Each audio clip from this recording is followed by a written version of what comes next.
Write about Prefontaine riding a Hayabusa in the style of Hunter S. Thompson. The sun was setting in Eugene, Oregon as I pulled into the parking lot of Hayward Field.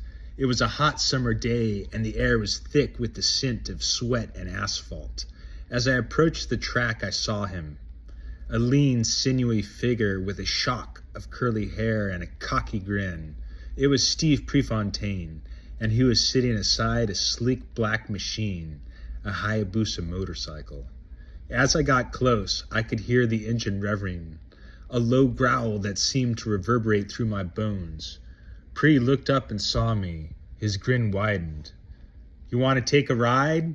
he yelled over the roar of the engine.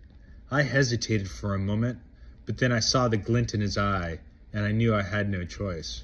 I climbed onto the back of the Hayabusa, gripping Pre's waist tightly as he gunned the engine and tore out of the parking lot. The wind was whipping through my hair. I could feel my heart pounding in my chest.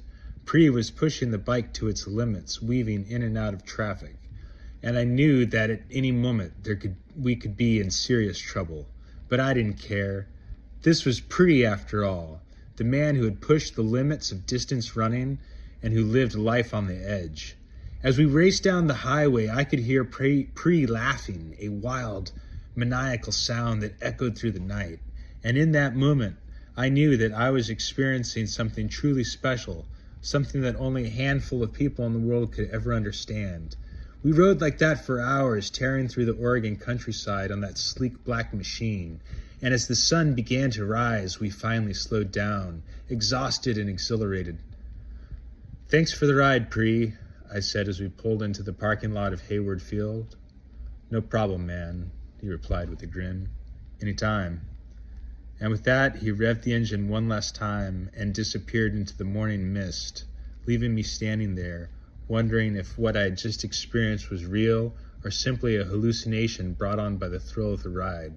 But one thing was certain: I would never forget that wild, crazy night with Steve Prefontaine and his Hayabusa.